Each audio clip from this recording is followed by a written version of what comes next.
Hello everybody, this is Kiyoshi here and welcome back to another episode of Kiyoshi's Aquarium. In today's topic, we'll be talking about what you should do or what can be done when your fish is sick. So without further ado, let's get started. Doing my aquarium hobby, I'm talking about my personal experience. Fish casualties is always the biggest concern, problem, and also heartbreaking moments. And those are also the moments that you want to quit aquarium hobby in general. You bought the fish, sometimes the fish can be expensive or cheap, doesn't matter. It's live. It's a living creature. And you planted all these beautiful things for them, the best aquariums you can afford, with all the plants and all that. You waited and waited until it's fully cycled. Finally, it's time to introduce your favorite fish. Doesn't matter if you're into nano fish or giant fish in general, those are all the fish types that you picked because you loved, you enjoyed, you want them to, thrive in your aquarium. And a lot of times when you first bought the fish, let's say you buy 6 fish, a lot of times maybe 50% will die in a week or so, and maybe another 50% lived. And there are times that all lived or all dead. And there are times, even if they're all lived, maybe a month later, 2 months later, your fish starts to get sick and they start dying one by one. Yeah, those are just terrible moments. It's not just the money that you lost, and also, all your imaginations, all your dreams about how your aquarium would turn out, the plans have changed. Also, losing living creatures is just very sad. You always criticize yourself for, maybe you did something wrong, that those fish died. If you didn't do those mistakes or you didn't make those mistakes, maybe these fish will still be alive. All that kind of stuff.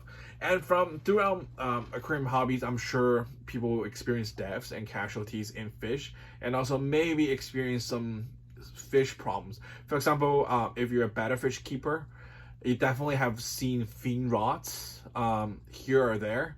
Probably seen swim bladder issue. If you have female betta, you probably seen them having the egg problem, like a dropsy sort of looking problems. You've also seen, fungus problems.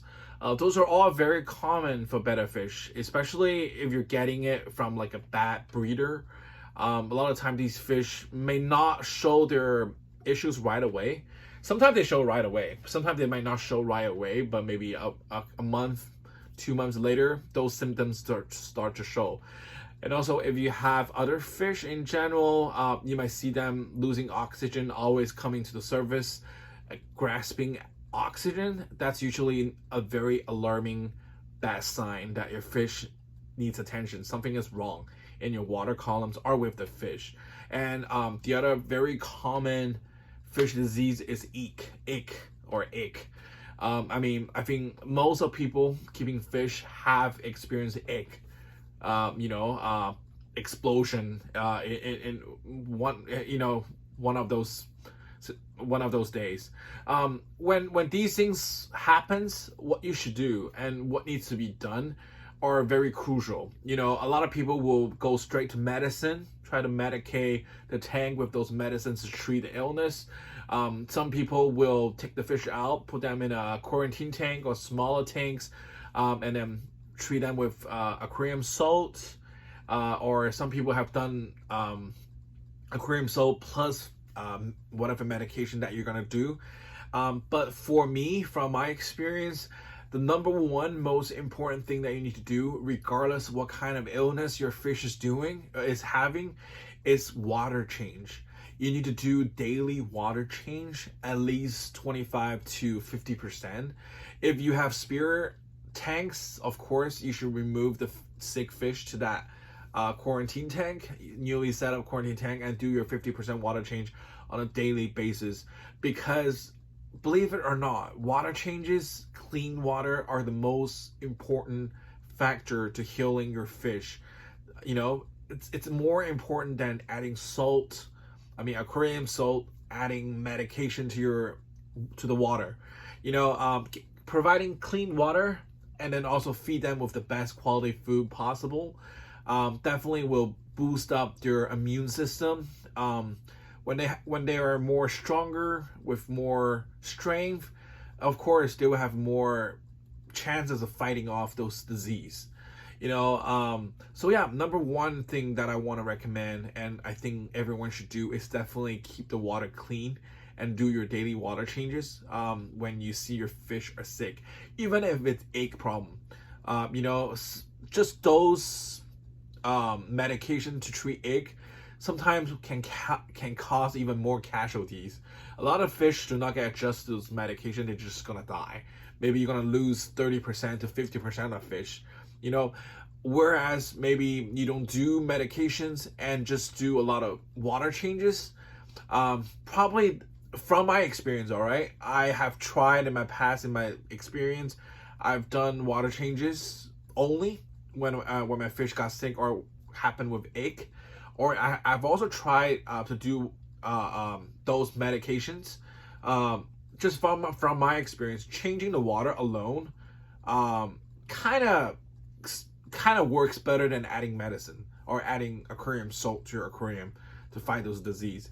Because with the clean water, and also I will feed my fish more frequently. Not frequently.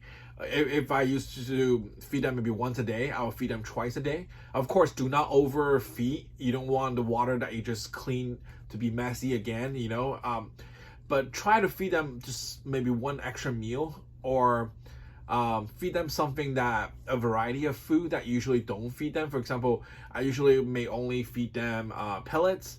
Maybe during that time, I will feed one meal with pellets, one meal with, let's say, worms, for example, or brine shrimps. Whatever I'm trying to do is trying to boost up their immune system, boost up their strength.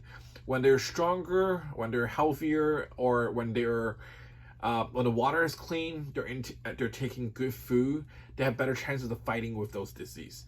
So my number one suggestion is definitely focus on the water change. Do not get lazy. Do your water changes, and that probably can save your fish life, more than dosing with medications or salt. So yeah, hopefully this video helps you if you're facing those kind of issues. And yeah, I'll talk to you guys in the next video. Bye bye.